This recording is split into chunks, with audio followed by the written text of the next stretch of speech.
Hello everybody, welcome to Joe talk football. കുറച്ച് ദിവസമായി video ഇടാനായിട്ട് പ്രത്യേകിച്ച് റീസൺസ് ഒന്നും ആർസണൽ തരുന്നില്ല. ഏതെങ്കിലും ഒരു പ്ലെയറിനെ ഒഫീഷ്യലി അനൗൺസ് ചെയ്താലല്ലേ ഇട്ടിട്ട് കാര്യമുള്ളൂ. സുബമെൻഡി വരുന്നു എന്ന് പറഞ്ഞിട്ട് ഇതുവരെ വന്നിട്ടില്ല. ഈ നോർഗാർഡ് വരുന്നു എന്ന് പറയുന്നു, വന്നിട്ടില്ല. നീക്കോ വില്യംസ്, റോഡ്രിഗോ, ഇപ്പോൾ എസെ, പിന്നെ ഗ്യോക്കറേസ്, സെസ്കോ, ഇവരെല്ലാം വരുന്നു എന്ന് പറയുന്നു. അപ്പോൾ ഇവരൊന്നും കൺഫേം ആവാത്തിടത്തോളം കാലം എന്തിനാ വെറുതെ വന്നിട്ട് ഇപ്പം വരും എന്ന് പറഞ്ഞ് ഇങ്ങനെ ഇരിക്കുന്നത്. ശരിക്കും പറഞ്ഞാൽ ഞാൻ വളരെ ഫ്രസ്ട്രേറ്റഡ് ആണ്.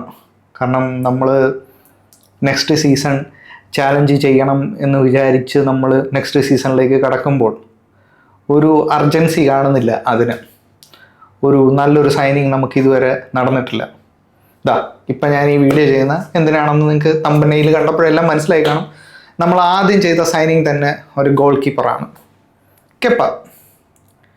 ലോകത്തിലെ അത്ലറ്റിക്കോ ബിൽബാവിൽ നിന്ന് ചെൽസിയിലേക്ക് 2018 വരുമ്പോൾ ലോകത്തിലേക്കും ഏറ്റവും വില കൊടുത്ത് മേടിച്ച goal keeper കെപ്പയായിരുന്നു.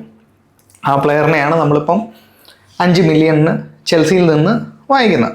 Officially Chelsea player ആണെങ്കിലും കഴിഞ്ഞ സീസൺ ബോൺമത്തിന് വേണ്ടിയാണ് കളിച്ചത്.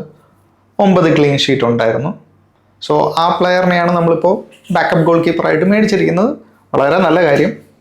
എന്തൊക്കെ പറഞ്ഞാലും നെറ്റോനെക്കാട്ടിലും നല്ലൊരു അഡീഷൻ ആയിരിക്കും ഈ പറയുന്ന കെപ്പ. Still young. സോ നല്ലൊരു അഡീഷൻ തന്നെയാണ്. എനിക്കതിലൊന്നും യാതൊരു എതിർപ്പുമില്ല എന്ന് തന്നെ പറയാം. പക്ഷേ എന്നെ സങ്കടപ്പെടുത്തുന്ന കാര്യം എന്താണെന്ന് വെച്ച് കഴിഞ്ഞാൽ നമ്മളിപ്പോഴും നമുക്ക് വേണ്ടിയ സൈനിങ് ഇതുവരെ ചെയ്തിട്ടില്ല. ഞാനിപ്പോഴും കെപ്പയെ പറ്റി പറയുമ്പോൾ ഈ വീഡിയോ കെപ്പയെ പറ്റിയാണ് പറയേണ്ടതെങ്കിൽ പോലും പിന്നെ വേറൊരു കാര്യം, നമ്മുടെ ആർസണൽ ഇപ്പോൾ ചെൽസിയുടെ ഡംപ്യാർഡായിട്ട് മാറിയിട്ടുണ്ടോ എന്നൊരു സംശയം കൂടിയുണ്ട്.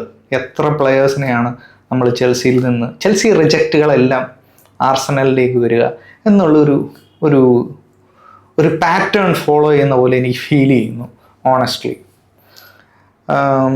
ചെൽസി എന്നുള്ള പ്ലെയർ വരുന്നു, ഇവിടെ വരുന്നു, ഒരു ഇമ്പാക്റ്റും ഇല്ല. ഇപ്പോൾ സ്റ്റെർലിംഗ് ആയാലും ശരി, വില്ലിയാൻ ആയാലും ശരി, ഓക്കെ, ജോർജീനിയോ ആ കൂട്ടത്തിൽ പറയാവുന്നതിൽ എന്താ പറയുക തമ്മിൽ ഭേദം തൊമ്മൻ എന്നൊക്കെ പറയുന്നതിൻ്റെ കൂട്ടത്തിൽ ഒന്ന് പറയാവുന്നതാണ് ഈ പറയുന്ന ജോർജീനിയോ.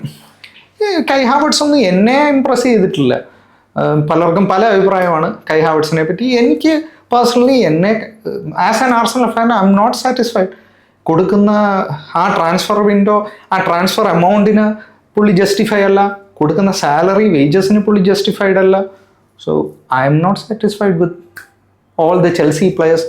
ഇത്രയും ചെൽസി പ്ലെയേഴ്സ് ഇങ്ങോട്ട് വന്ന് നമ്മുടെ ബാക്ക് യാർഡിൽ വന്ന് കളിക്കുന്നതിലേക്ക് എനിക്ക് അതിൻ്റെ പ്രയോജനം എനിക്കിതുവരെ മനസ്സിലായിട്ടില്ല. പക്ഷേ കെപ്പ അങ്ങനത്തെ ഒരു പ്ലെയർ ആവത്തില്ല എന്ന് ഞാൻ പ്രതീക്ഷിക്കുന്നു. കെപ്പനെ പറ്റി പറയുകയാണെങ്കിൽ എനിക്ക് ഫസ്റ്റ് മനസ്സിലേക്ക് വരുന്നത് കാരബോ കപ്പിൻ്റെ ഫൈനലാണ്. 2019 കാരബോ കപ്പിൻ്റെ ഫൈനലാണ്. സബ്സ്റ്റിറ്റ്യൂട്ട് ചെയ്യുന്ന സമയത്ത് ഞാനെങ്ങും വരത്തില്ല എന്ന് പറഞ്ഞ് കൊച്ചു പിള്ളേരുടെ കൂട്ട് വാശി കാണിച്ച് ആ ഒരു സീനൊക്കെയാണ് എനിക്ക് ഓർമ്മ വരുന്നത്. So anyway, welcome to Arsenal Kepa. ഇനി അടുത്തൊരു വീഡിയോ കുറച്ച് നല്ല സൈനിങ്സ് പറയാനുള്ള ഒരു അവസരം കിട്ടട്ടെ എന്ന് ഞാൻ പ്രാർത്ഥിക്കുകയാണ് ദൈവത്തോട്, സീരിയസ്ലി. കാരണം ശരിക്കും മടുത്തു. കാരണം മാൻ സിറ്റി നോക്കുകയാണെങ്കിൽ ശരി, ലിവർപൂൾ നോക്കുകയാണെങ്കിൽ ശരി, ഇവരൊക്കെ പ്ലെയേഴ്സിനെ ഒഫീഷ്യൽ അനൗൺസ്മെൻറ്റിൻ്റെ ചാകരയാണ് അവരുടെ വെബ്സൈറ്റിൽ. ചാകര. നമ്മൾ ഈ സീസണിൽ ഇത്രയും നാളായിട്ട് നമ്മുടെ ഫസ്റ്റ് ഒഫീഷ്യൽ സൈനിങ് കെപ്പയാണ്. എനിവേ, നിങ്ങൾക്ക് ചെൽസിയിൽ നിന്ന് ആർസണലിലേക്ക് വന്നിട്ട് നിങ്ങൾക്ക് ബെറ്റർ പ്ലെയർ ആരാണ് തോന്നിയെന്നൊന്ന് കമൻറ്റിലൊന്ന് പറയുക. Thank you so much for watching.